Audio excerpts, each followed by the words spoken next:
Hey everybody, how you doing? This is Dr. Maxwell. We on another edition of Bring the Smoke. Wow, and I have Miss Tiffany Rogers over here from Hampton University Proton Therapy Center. And I need you all to understand, I need us African Americans, minorities to make sure that we go here. White people, I love you, not knocking you at all. But what I'm saying is I believe more white people are taking advantage of a black created, a black curated, black owned proton therapy center more than our people are. And I know a lot of times because we don't understand how insurance works and things of that nature, and our doctors tend to push against it because maybe it's taking some money out of their pocket.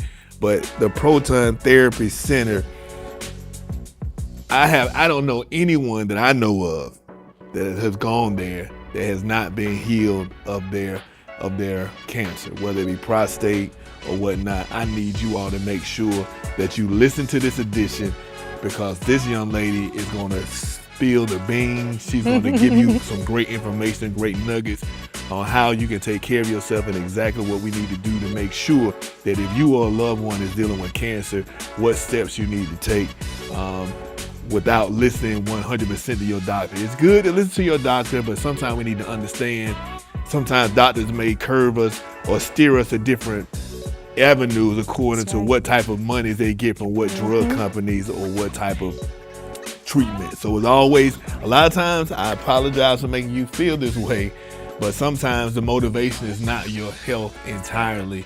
It's to make sure that they make money and that the insurance company makes money for who they are invested with, and the medicine and drugs that they push are being sold. So I just need you to know that that's the whole truth, the ugly truth, and that's why we bring the smoke over here on Bring the Smoke. Go ahead, let us know who you are, Miss Tiffany. Yes, thank you so much, Pastor Maxwell. My name is Tiffany Velez-Rogers, and I work at the Hampton University Proton Therapy Institute, and I'm so happy to be here with you today to talk about this really, really important topic. You hit on so many key points. You know, you're right that not enough of us, right, are being proactive when it comes to our health and doing what's needed to make sure that we're well. You know, we're so used to, specifically women, with taking care of others, you know, that we just don't make it a priority to take care of ourselves. Our African American men, they just don't like going to the doctor. You know, they don't make the time for it. They put it off. They don't go until, they are in severe pain, bleeding, or, you know, their wives or girlfriends or loved ones are pushing them to go. So we just really need to take our health back into our hands and do what's necessary. Going to the doctor regularly, going to get your screenings annually is key, right? That's key, is getting ahead of it. When it comes to prostate screenings, African American men should go once a year, once they turn 40 years old. A lot of people just don't know that, you know, but that's something that should be scheduled, you know, in your to-dos. Now, when it comes to the center, let's say that you do have the diagnosis of prostate cancer, it is important for you to do your own education. Of course, listen to your doctors. They're the experts when it comes to that. But do your own research. Find out what all of your options are, and investigate that. Investigate your options to find out what is best for you, your lifestyle, and your family. Yes. You said so much. And what I continue to think about is my friend Hassan Durley, who died probably about 2 years ago of colon cancer. But he didn't find out that he was like stage 4. And he took it well, so I didn't even think, you know, it was the end until he bought a Beamer. And people that know Hassan know he cheaper than me. You know, I spend money on people. But if I buy, you know what I'm saying, I just bought another car. I only bought it because, that car I kept taking to the shop more, you know, and even though I didn't have a note, I had to keep paying for it. But when he bought that, I said, oh man, I knew I had to get home to see him because he never spends money like that. And so then, you know, I met him at home. We talked. We all went out to this little bar. He was cool, and he had said he got tired and went home, but you wouldn't even know he really was sick. And then 3 weeks later, he was gone. Yeah. And I believe he would have got screened earlier It's not like he didn't have insurance, but a lot of times, sometimes we don't want to know. And I'm not saying that's what was him, but a lot of times, sometimes we can see something wrong with us, and we'll be like, let me see if it go away first. Because we, and you sometimes, don't right, you don't want to deal we with it. don't want to deal with it. And sometimes it's like, people think if they sweep it under the rug, it's just gonna go away. It's not gonna go away. It's only gonna get worse. You need to go ahead. Health is power. Wow. Knowing your health is power. It gives you confidence. You know, knowing your numbers, knowing where you stand with things is power. You know, and I think once you know, you understand if you have to deal with something and you deal with it, that gives you more confidence and power in really walking in your truth and doing what it is that you need to do. Yes. You know, so that's why I just encourage, go to the doctor every year so that you can stay on top of, you know, your blood pressure, your cholesterol, all of those different key pieces of information that you need to know, like you're on top of it. Yes. You know, I just want to go back to a little bit, just the history of the center. Yes. This center has been open for 13 years. 13. Dr. Harvey, this was something that Dr. Harvey thought about back in 2005. An alumni came to him at I believe it was a tennis event that he was doing, and was speaking about her brother being diagnosed with cancer and going out to Loma Linda, which was one of the first proton centers to open. And she was mentioning how he really needs to do some more research into this form of treatment. He started doing research and he found that African American men were dying at alarming rates of prostate cancer. And prostate cancer is 99% curable if it's detected early. 99? Yes, if it's detected early. But what was happening is that African American men, they weren't going to the doctor, they weren't being proactive about their health, and so they wait until it's too late. You know, so as he started to peel it back even more and more, he found that Petersburg, Virginia, and Portsmouth, Virginia had the highest rates in the entire country of African American men dying. And he was like, you know what, I gotta figure out something to do. I gotta figure out how I can help the men of the Hampton Roads area. And it took him about 5 years. He put a team together, and the center opened in August of 2010. Wow. I gotta rewind this though. 99% curable. Yes. Yet we continue to die at alarming rates. Yes. And all we need to do most is early detection. Early detection. And early detection is key. Yes. And I know a lot of times other races may start going at 45, 50, but she made sure she let us know. For African American men, you need to start at 40. And if you have a history, so if your father, your brothers, your grandfather had prostate cancer, sometimes the doctors want you to go even earlier.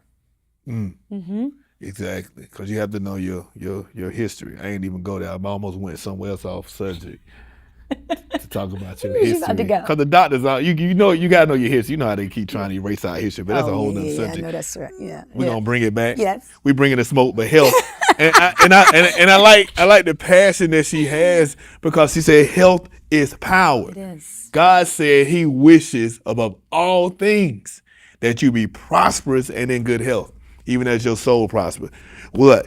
And that's what the devil attacks more than anything. Your prosperity and your health. When your health goes down, your prosperity goes down. If your prosperity goes down, your health may follow.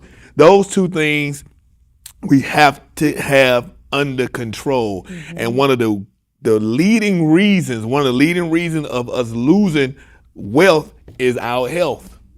If you're sick and you're doing construction and you have a blue collar job, you can't go to work. If your health is not together, you can't make money, right? Yes, so right. You have to take care of your health, and to take care of your health, you take care of your family. When you don't take care of your health, it's selfish. It's really selfish, especially if you have kids.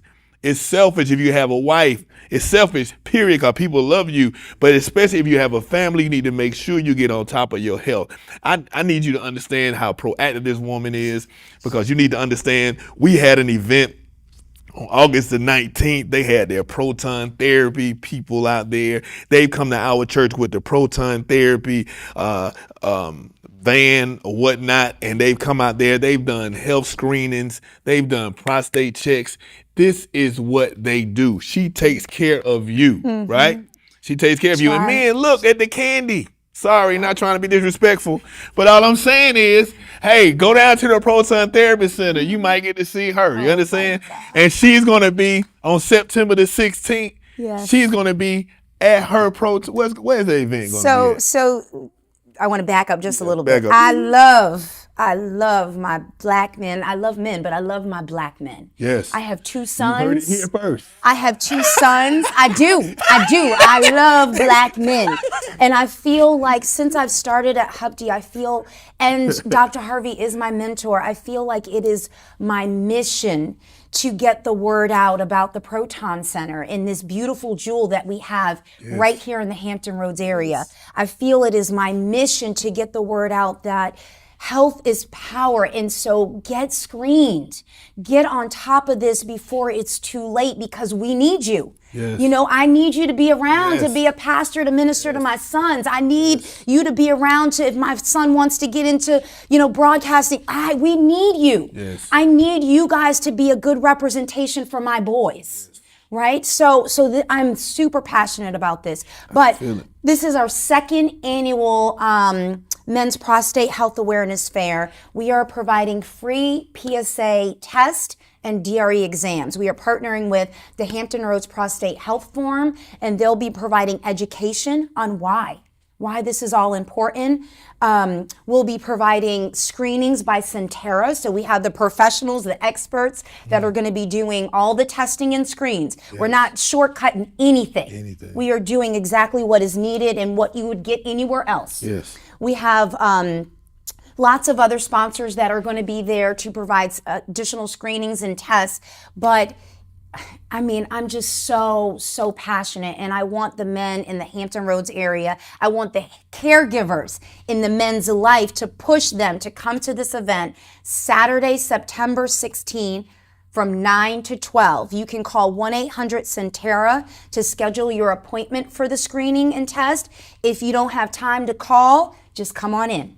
You don't have to have an appointment. It just makes it run a little bit more efficiently if you do, but if you don't, just come on in. We have an awesome panel of NFL retirees that are going to be coming back to talk about their health and how they're being proactive after the game of football. We have Bruce Smith, Wally Rayner, Billy McMullen, Deion Fox, and new to the panel this year is Aaron Brooks. Oh, yeah. And Aaron Brooks is a neighbor of ours, right? Yes. He's from the Newport News area, and he can't wait to come back home and talk to the community about what he's doing to be proactive with his health. And this is just one segment of your health, right? Health is about what you're putting into your body.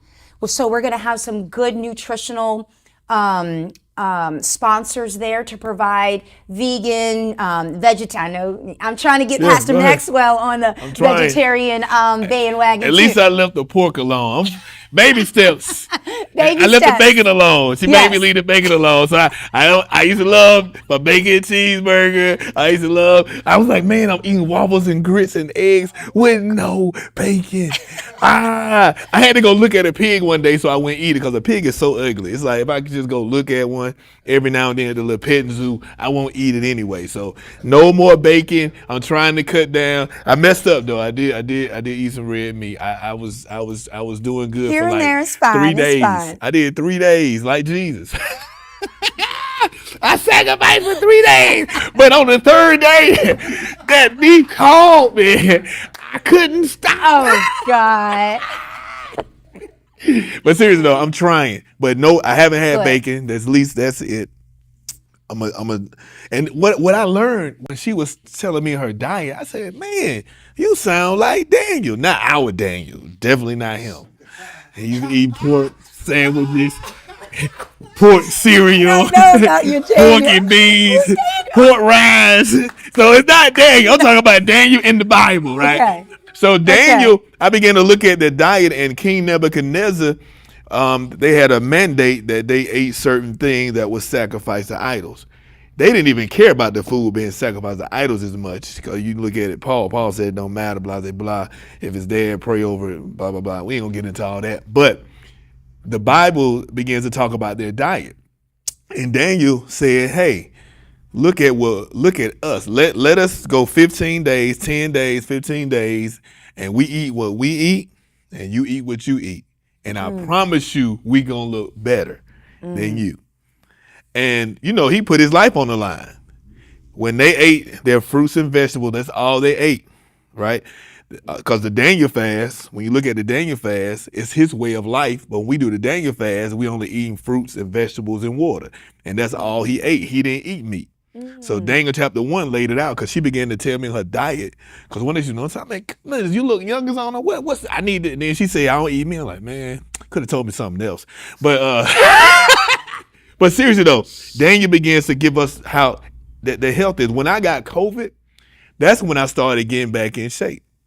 Because when I contracted COVID in December 2020, in fact, I haven't been sick since. I don't know what that did to me. My immune system is crazy. I haven't even had a cold since 2020 of December. But what happened is I didn't want to eat anything but fruits, vegetables, and soup.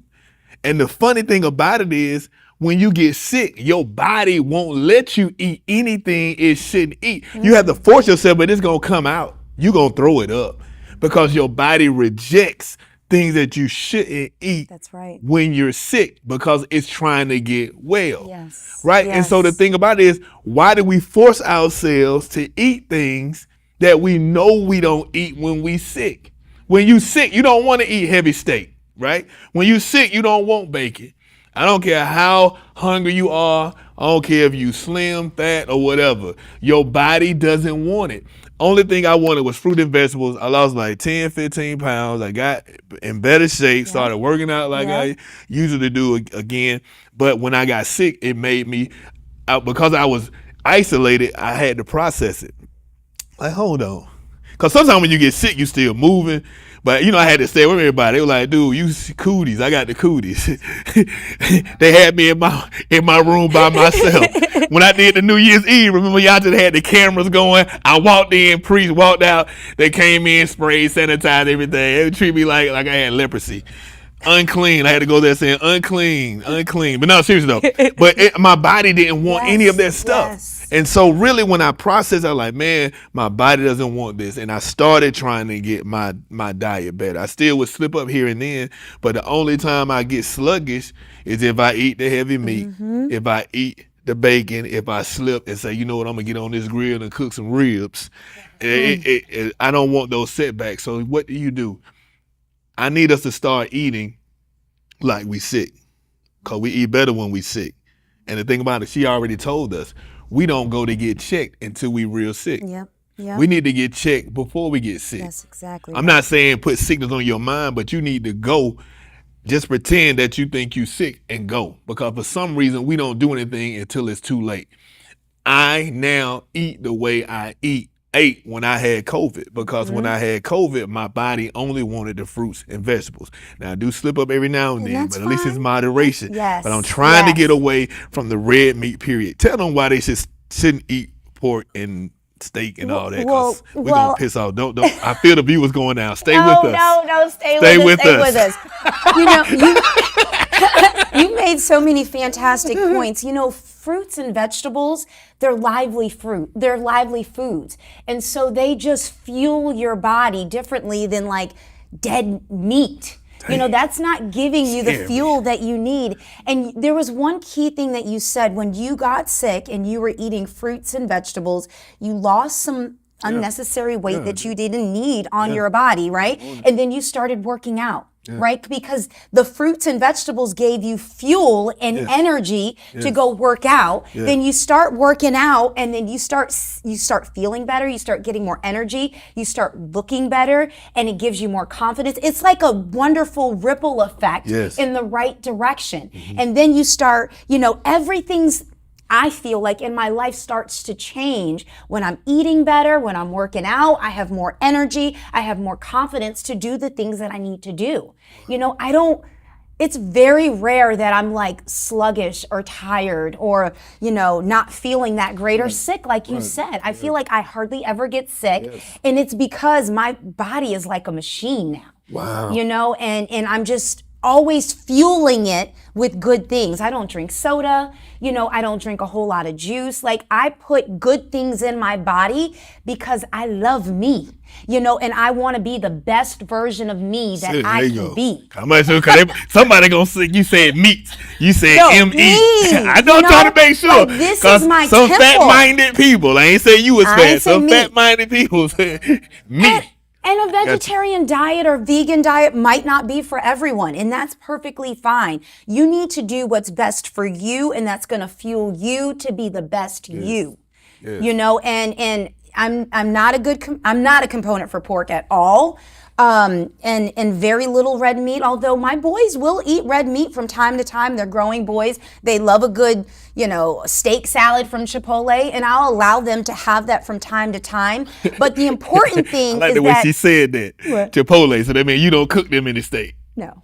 She's shady mama. You're a good mama though. You're a good mama. I just messing with you. I'll allow them to have it. I'll make chicken for them. I'll make seafood. Steak but I'm not. That's I'm good. Not gonna do it. That's good. I feel like I have to represent who I am to the fullest, and they understand that mommy does not eat meat, and they'll even sometimes say, Mom, let's have a vegan dinner tonight, and I'm like so happy and excited that these seeds that I'm planting within them are really coming about. I see it, and they think about the things that they eat. My oldest will say, oh, well, I had steak 2 days ago, so I'm going to wait another week, before I have any more red meat.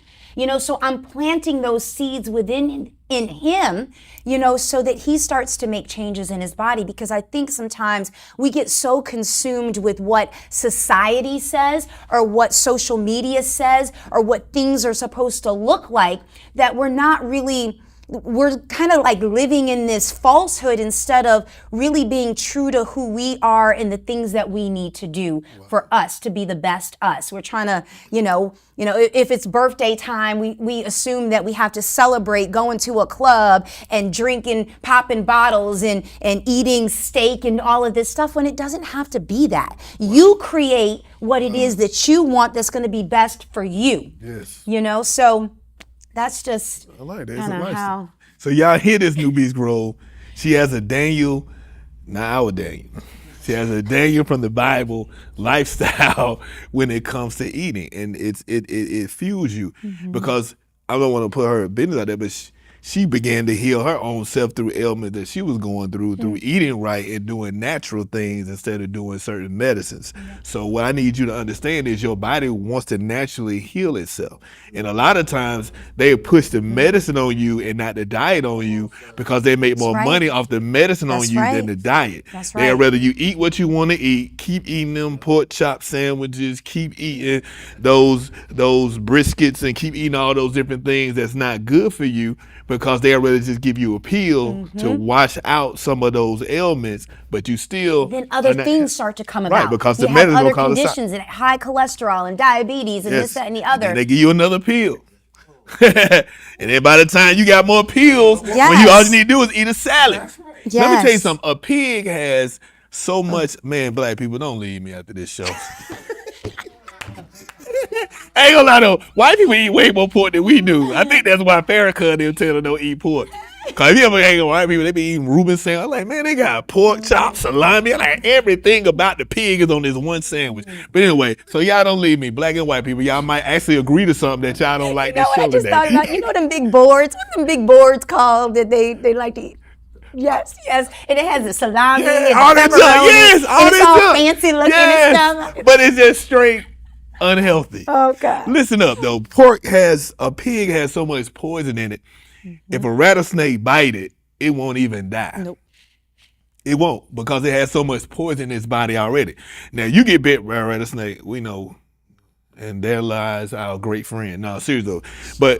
But it has so much poison, but the Bible teaches you how to eat. I know a lot of people say, no, that when Peter had the vision and he said, get up, kill and eat, don't call anything unclean, I make clean. Peter never ate none of that stuff. He didn't get the vision until he met Cornelius. Then he said, oh, I get why I had this vision. He never got up and killed and ate anything. The example of eating that, which he didn't eat, was to show him that the Gentile that God made clean was clean. He just gave him a vision. Now, I even taught a Jewish person this that taught me Judaism. That's why he gave me an A, because I used to teach science. And so I always try to see how science match up with the Bible. That's why when people try to troll me with science, you're really making a mistake, because I'm a scientist.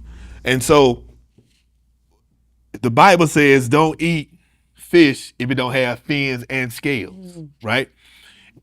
So a catfish has fins, but it doesn't have scales. What does catfish do? It eats dead things, right? Lobster don't have fins or scales. Lobsters don't have a circulatory system. What cleans you is your blood. The only time blood gets to a lobster is if it moves a certain way. So if it doesn't move for a while, the blood isn't getting to every part of it. All right? So it's not clean. It also said don't eat of the food of a meat that don't have a split hoof and chew the cud, right? So not saying, so you can eat beef, although you shouldn't eat much of it, because the cow has a split hoof and it also chew the cud. What does that mean? That means when it gets hot or whatever, it begins to excrete the waste. Like, you know how we sweat to clean ourselves? It sweat through its hooves. So it's clean. But although the pig has a split hoof, it don't chew the cud. It just swallows it. But it has so much poison in it, right, that if a rattlesnake bite it, it ain't gonna die. A dog, a cat, a rabbit, it don't have hooves at all. They can't sweat. They don't have anything to get the debris or the dirtiness out of them if they overheat. What, a dog? They stick their tongue out. They lick themselves clean, just like a rabbit. So none of that stuff is clean. So the Bible begins to tell you what you need to eat and what you don't need to eat. I'm telling you, it's amazing how it lines up when you read it. That's why they have the Jews have the kosher diet. And some of them don't even understand where they even got it from, but they got it right out of the Bible. Wow. The Bible gives you a blueprint of what you should eat, right? Most of the time you saw Jesus, what he did, mostly had fish and mostly had vegetables. You understand? So all I'm telling you is this. The Bible tells you how you need to eat, just like she's telling you how you need to eat, just like we're trying to tell you how we need to eat. It gives you a blueprint of what you need to do. The Bible will teach you how to be healthy, right? So all I want to do is just throw it out there. And they tell you in Daniel chapter 1, the fruits and vegetables, we do a Daniel fast, but we need to make that a lifestyle. Anyway, I know she got to get ready to go to an appointment, so we're going to let her plug her event again and just give us some closing words. Oh, to that camera over there. Yes. So we will have some good, healthy, nutritional things to eat at the Men's Prostate Health Fair. We will also have some counselors on hand because the mind, right, is so important in keeping your mind positive, keeping it strong, and keeping it on the right path. Is just as important as what you eat. Your health, it's part of your health. So at the Men's Health Fair, we plan on touching upon all the key components: nutrition, your health, and your mental. And so we have representatives and we have businesses that are going to be coming out to help all attendees that are in attendance. Once again, the health fair is Saturday, September 16th from 9 to 12. We will have Centera there to do prostate exams. We want all of our men in the Hampton Roads area to come out. Take charge of your health. It is so important. I need you, we need you, your family needs you. You need to take charge of this. For the caregivers that are watching this message, please push your loved ones to come out, the men in your lives to come out. You can go to Hupty Men's Health Fair to get more information. All of the details are there. You're going to see this flyer. You're going to see commercial spots. You're going to see all the times. You're going to see links. All the information is there. We are providing you with all of the resources that you need to take charge of your health because we care. Hampton University cares, the Proton Center cares, Pastor Maxwell cares, I care. We are giving you the resources. Come out, take charge. We have NFL players that are coming to talk about their health because they care about the men in the Hampton Roads area. All these men have some sort of connection to Hampton Roads, and they're coming out because of you, because of the men. So thank you so much for your time. I appreciate you. I appreciate your audience. And if there's anything that you need, you can call me at the Proton Center, Tiffany Velez-Rogers. Once again, visit the URL. All the information is there, and I really, really do appreciate you. You're welcome. You're welcome. Thank you for being here. And the URL is right here at the bottom of your screen. Also, if you're watching live, it's definitely in our caption to make sure that you're able to register. In fact, if you got a man you love, if he don't register him for him. You understand? Because a lot of times we need a push. Because sometimes we need a push. If she didn't say anything about the pork and all that, I probably would still be eating the bacon. You know, maybe I'd be happier, but I'd be fatter. You understand? So we need some people to push us in a positive direction. So I promise you, he might fuss for a moment, but he'll be happy. And he, in the back of his mind, even if he doesn't say it, he's going to appreciate that you pushed him toward taking care of himself, because he'll know, even though you might have infringed on his territory or whatever, he knows you did it out of love. So please, please, please, whether you're male, whether you're female, get your male friends to sign them up for them and let them know, hey, I got a time slot for you, because you need to make sure that if you love them, you don't want them to be gone too quickly. So we want to make sure we give ourselves a push. All right. So again, we here on Bring the Smoke. Miss Tiffany Velez-Rogers, she's here from the Proton Therapy Center. And minorities, African Americans especially, please take advantage of this, because your people started this, your people curated this. And what I want you to do too is, when you patronize this and when you send people to it, it helps it to survive. Because what I didn't like is, I was helping write certain letters when I was the NAACP president, because they weren't trying to give this Black Proton Therapy Center the funding that it needed in order to survive. Yet they were taking it and giving it to other places who hadn't even been on the cutting edge, or they weren't the pioneers of doing it. A lot of times people came to duplicate and imitate what Hampton University had already started in Hampton Roads, because they are the first proton therapy center in Hampton Roads. But a lot of times, because we did it, they don't give us the funding that we need. So I need y'all to go out here and share it, and make sure that you advocate for this center, to make sure that we continue to have something in our community to take care of our people. See, Brother Thomas, I can fuss too. All right, holla at you, Bring the Smoke.